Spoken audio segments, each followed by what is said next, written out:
the timeless past.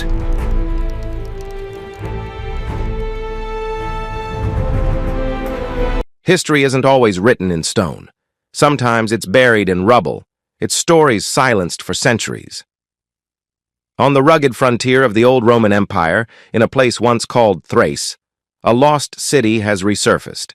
At first glance, it looked like a perfect, tragic snapshot of violence, a city frozen in its final, terrifying moments, seemingly wiped out by a mysterious, catastrophic fire. For a while, the story seemed simple.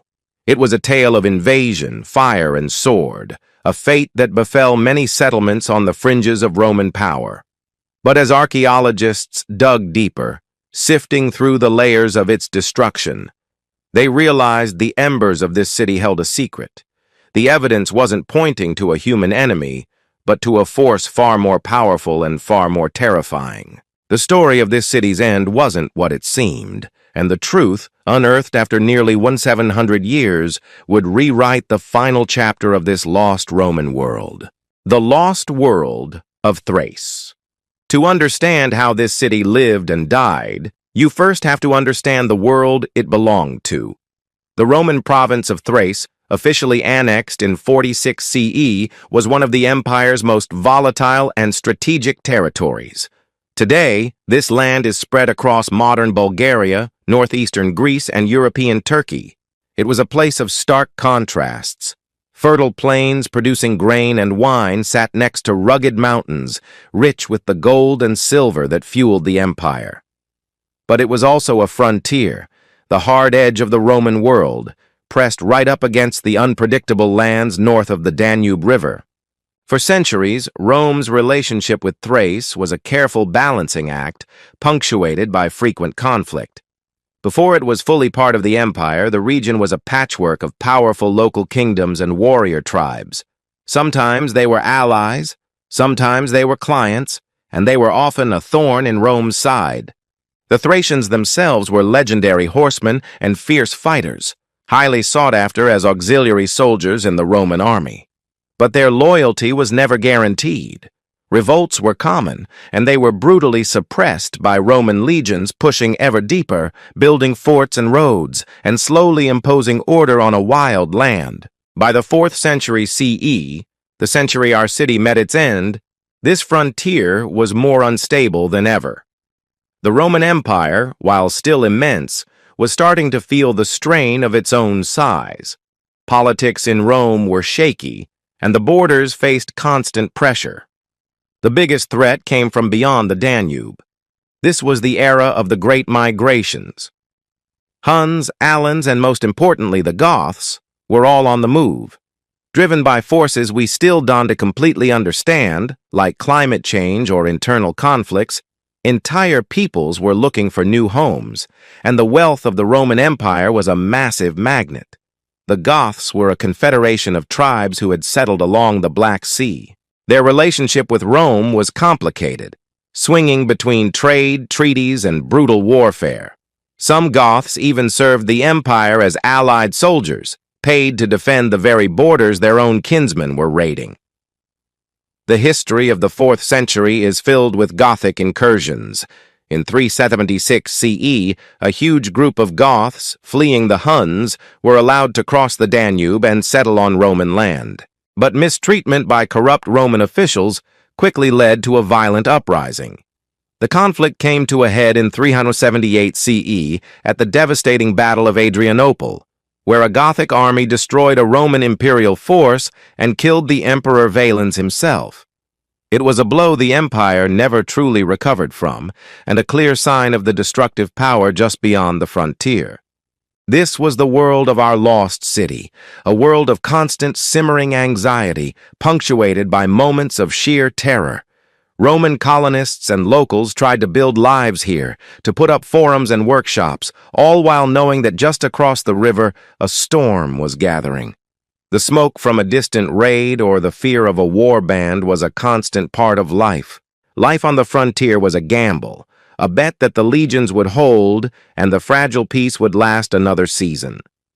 It's in this context of fire and fear that the city's discovery seemed to make perfect sense. The evidence of a sudden violent end pointed to one obvious culprit: the Goths. It was a simple, compelling story, and for a while, everyone believed it. Walking through the ashes, the initial evidence for centuries, the city of Heraclea Sintica was just a name in ancient texts. Founded by Macedonians back in the 4th century BCE, it was a bustling hub of trade and farming. But its exact location was lost to time. Then in 2002, a stone inscription was unearthed by chance. It was a letter from the Emperor Galerius, dated to 308 CE, addressed directly to the citizens of Heraclea. The lost city had been found. Excavations began in 2007, and as archaeologists peeled back the layers of earth, a scene of sudden disaster emerged. They found buildings with stone and mud brick walls that had collapsed inwards. Tiled roofs were found shattered among the debris on the floors below. Large storage jars, called pithoi, were discovered broken right where they stood. But the most telling clue was the fire. Pockets of ash and charcoal were everywhere, suggesting that wooden beams and roofs had burned intensely before collapsing. It looked exactly like a classic sack-and-burn raid. You could almost picture a barbarian warband descending on the city, looting what they could, and setting the rest ablaze. This story was powerfully reinforced by artifacts that dated the destruction with stunning precision. Among the ruins, archaeologists found lots of bronze coins. In the ancient world, coins are basically time capsules. The image of the emperor on them gives you a clear date. The latest coins found in the destruction layer of Heraclea Sintica were minted during the reign of the sons of Constantine the Great, which dates the city's fall to sometime after 347 CE. This put the event right in that turbulent period of Gothic migrations and frontier wars. On top of that, the site yielded arrowheads. In a burned-out city, these felt like the smoking gun. They painted a vivid picture of a desperate defense, Roman soldiers and local militia on the walls, firing arrows at an attacking horde before being overwhelmed. The attackers then storming the gates, spreading through the streets, and setting the fires that would consume the city. The final piece of this grim puzzle was that Heraclea Sintica was never properly rebuilt. Life limped on for a time, with survivors maybe squatting in the ruins, but the city's organized civic life was gone forever. By the 5th century, it was pretty much abandoned. This also fit the story of a traumatic raid. A city so completely devastated that its people just gave it up to the ghosts and the weeds. So, the story was set. Heraclea Sintica, a prosperous Roman frontier town, was wiped out in a fiery Gothic raid in the mid-4th century. The evidence seemed airtight. The historical context, the coins, the collapsed buildings, the scorch marks, and the arrowheads. It looked like a textbook case of a city's fall on the violent fringe of an empire. But history is rarely that neat. As archaeologists kept working, they started noticing things that didn't quite fit. The real story was waiting, buried a little deeper. A city of contrasts. Life on the frontier. Before its violent end, Heraclea Sintica was a living, breathing place. Its destruction is a compelling story, but its life is just as important. The ruins aren't just a tomb, they're a window into a complex society, a perfect example of the cultural fusion that defined the Roman Empire. If you walk through the excavated forum, the heart of the city, you can see the ambition of its people. It wasn't as grand as Rome, but it was a carefully planned public space, lined with important buildings and shops. This is where business was done, justice was handed out, and citizens gathered to talk about the day's events. Archaeologists have uncovered the remains of a public hall and what they believe was a pagan temple that was later converted into an early Christian church, a sign of the massive religious shifts happening in the 4th century. The city was a blend of Greek heritage, Roman administration, and stubborn local traditions. You can see this cultural mix beautifully in the everyday objects people left behind. The pottery shows a fascinating blend of styles. Some pieces are clearly Roman, mass-produced designs you'd find across the empire. but others have the unique shapes and decorations of traditional Thracian crafts. It tells a story of a community where Roman officials lived alongside Thracian locals, where Latin and Greek were spoken in the streets, but older languages and customs survived at home. For all the anxiety of living on the frontier, life here followed the familiar rhythms of the Roman world. Merchants sold goods from all over the empire: wine from Italy, olive oil from Greece, fine pottery from North Africa. Local farmers brought their grain to market. Blacksmiths, carpenters, and stonemasons worked in their shops, filling the air with the sounds of creation. The private homes tell a more intimate story. Excavations show houses with multiple rooms, some with signs of simple but comfortable living. But they also hint at the hardships of ancient life. Like at other Roman sites, infant burials were common near homes, a heartbreaking reminder of just how fragile life was. And in August of 2025, archaeologists found something that made the human story of this city incredibly sharp and poignant. They uncovered the skeletal remains of several people who died in the city's final moments. One of them, a young man between 18 and 25, had signs of a rare congenital disorder called Apert syndrome. This condition would have caused significant physical deformities and meant he likely needed help from others his entire life. The very fact that this young man survived into adulthood says everything about the community around him. In a world where physical ability was often key to survival, his life speaks volumes about the bonds of family and society in Heraclea Sintica. It suggests a level of compassion and care that challenges our often grim assumptions about ancient life. He wasn't an outcast. He was part of the community, living his life alongside everyone else right up until the very end. Another individual with a similar condition was found nearby, raising the possibility of a family connection that is now being explored through DNA analysis. This was Heraclea Sintica. Not just a military outpost, but a real city, filled with real people who traded, worshipped, farmed, and cared for each other. They lived with the fear of the frontier, but they also built a complex, multicultural society. And that's what makes the true story of their end so much more tragic. The enemy that destroyed their world wasn't the one they were watching for. It didn't come from across the river. It came from beneath their feet. The flaw in the narrative. For years, the story of the Gothic raid was the accepted truth. It made sense. It fit the history, and the initial evidence seemed to back it up. But in archaeology, the earth gets the final word. And as the excavations grew and as specialists looked at the evidence with new technologies, the story started to fall apart. Doubt crept in, thanks to details that just refused to line up with the story of a city sacked by invaders. First, there was the fire itself. Yes, there were pockets of ash and charcoal, but there was no sign of a citywide firestorm. When an army sacks a city, fire is a weapon used systematically to cause as much damage as possible. You'd expect to find thick, even layers of ash and scorched stone everywhere. But that's not what they found at Heraclea Sintica. The burning seemed random and localized.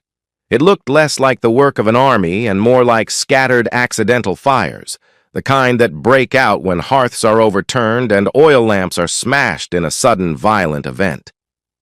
Then there were the arrowheads. While some were found, there weren't nearly enough to suggest a major battle or siege. You didn't see clusters of them at the base of the city walls, or any of the telltale signs of a big archery fight. The few arrowheads they found could have easily come from a small skirmish, a hunting trip, or just been part of the city garrison's supplies, scattered when the buildings collapsed. They weren't proof of a massive attack. But the biggest problem was the pattern of destruction. The way the walls had fallen, the way the buildings had collapsed, it was too uniform, too systematic in its chaos. The ruins didn't look like they'd been pulled down by people, they looked like they'd been shaken apart. Military demolitions are often messy and incomplete, but the damage at Heraclea Sintica pointed to an overwhelming force that hit the entire city in one single catastrophic moment. The story of a Gothic raid, once so convincing, was now full of holes. If it wasn't an invasion, then what was it? What could cause such sudden, total destruction? What could flatten an entire city in minutes, leaving it a tomb for 17 centuries? The answer wasn't in military history books, but in the science of the Earth itself. The archaeologists realized they'd been looking for clues in all the wrong places. The culprit wasn't a human enemy. The story of Heraclea Sintica wasn't a tale of war, it was a tale of geology. Written in the bones. The earthquake revelation. The big shift came with a series of stunning discoveries, capped by reports in August 2025 that completely rewrote the city's final moments. The true killer of Heraclea Sintica was revealed to be a massive earthquake that struck the region in the late 4th century CE. It was part of what scientists call an earthquake storm, a period of intense seismic activity that rocked the eastern Mediterranean between the 4th and 6th centuries, reshaping landscapes and ending civilizations. The most tragic and compelling evidence came from the victims themselves. Deep beneath the collapsed vault of a Roman water cistern, archaeologists found the skeletons of 6 people. They weren't soldiers killed in battle. Their bones showed no signs of sword cuts or spear wounds. Instead, they showed the horrific trauma of being crushed to death. Skull fractures, broken ribs, and shattered limbs told a story of instant death from falling masonry. The victims, ranging in age from their late teens to mid-30s, were found lying on their backs, suggesting they were all together when the structure gave way in seconds. One man seems to have been trying to shield himself as the heavy brick vault came down on them. They were entombed 6 meters underground, their fate unknown to any survivors. This discovery unlocked the entire mystery. The pattern of destruction across the city suddenly made perfect sense. The uniformly collapsed walls weren't pulled down. They were shaken down. The study of ancient earthquakes, or archaeoseismology, reveals telltale signs. Walls often fall in the same direction, pushed by seismic waves. Arches crack at their keystones. Heavy stone columns topple like dominoes. All these signs were present at Heraclea Sintica. The city hadn't been sacked. It had been catastrophically shaken. The localized fires now made sense, too. An earthquake of this magnitude would have sent tremors racing through every home and workshop. Cooking fires would have spilled, kilns would have overturned, and countless oil lamps would have smashed, igniting small blazes in the chaos of the collapse. The fire that seemed to define the city's end was not the cause of its destruction at all, but a tragic side effect. The timeline also fit perfectly. The Great Crete earthquake of 365 CE, described in terrifying detail by the Roman historian Ammianus Marcellinus, sent a devastating tsunami across the Mediterranean and was felt across the whole region. While Heraclea Sintica is far inland, its destruction was part of this same period of intense seismic activity. The end of Heraclea Sintica wasn't a single event, but part of a regional catastrophe. Later earthquakes, especially a bad one around 425 CE, would finish the job, destroying what was left and driving away the last inhabitants. The city wasn't abandoned because of a human attack, but because the very ground it stood on had become treacherous. It must have seemed like the gods themselves had turned against the place. This discovery changes how we see the site. The story is no longer Roman versus barbarian. It's a far more primal story. Humanity versus the raw, unpredictable power of nature. The people of Heraclea Sintica had spent their lives looking north, preparing for an enemy they could see. They never imagined the real threat would come from deep within the earth, a silent, invisible force that would erase their world in an instant, leaving their bones to tell the true story 1,700 years later. A world shaken, the aftermath. The aftermath of an earthquake is completely different from the aftermath of a raid. A raid is a human act. It can be avenged, the enemy can be fought, defenses can be made stronger, but an earthquake feels like an act of the gods. It brings a different kind of terror, a sense that the world itself has turned against you. For the survivors in Heraclea Sintica, it must have felt like the end of the world. Their homes were destroyed. Friends and family were lost, buried in the rubble like the 6 people in the cistern, their fates maybe never known to those who lived. The psychological trauma would have been immense. How do you rebuild in a place you no longer trust, a place the earth itself seems to want to destroy? While some form of life did continue for a short time, with people living in makeshift shelters in the ruins, the city's spirit was broken. The massive job of clearing the rubble and rebuilding the city's public buildings and aqueducts was just too much for a traumatized and smaller population. You also have to remember what else was happening in the Roman Empire at the time. In the late 4th century, the empire was facing crises everywhere. The Gothic wars on the Danube frontier took up enormous resources. Political struggles were common. The imperial administration was stretched thin and had to make tough choices. Rebuilding a provincial city in a shaky earthquake zone, especially one that wasn't a top military priority, would have been low on the list. It was easier to just let it go, resettle whoever was left, and focus on more pressing problems. Another devastating earthquake around 425 CE seems to have been the final blow. Nature had delivered a 1-2 punch from which Heraclea Sintica could never recover. By the year 500, the site was almost completely abandoned, its name and location slowly fading from memory, its story misunderstood for centuries. The abandonment of Heraclea Sintica isn't a story of strategic retreat from an enemy. It's a story of surrender to the overwhelming forces of nature. It's a powerful reminder that for all its military might and engineering genius, the Roman Empire was still vulnerable. The neat lines on its maps meant nothing to the tectonic plates shifting deep underground. The legacy of the earthquake was silence. A once bustling city was wiped from the map, not by fire and sword, but by the shaking of the earth. The story of Heraclea Sintica is a perfect example of how modern archaeology can challenge old ideas and reveal deeper truths. If you find these journeys into the past as fascinating as we do, subscribe to our channel and join our community. Your support helps us keep telling these important stories from our collective history. Echoes from Heraclea Sintica. So, the story of Heraclea Sintica began for us as a dramatic and familiar tale. A lost Roman city burned to the ground by barbarians.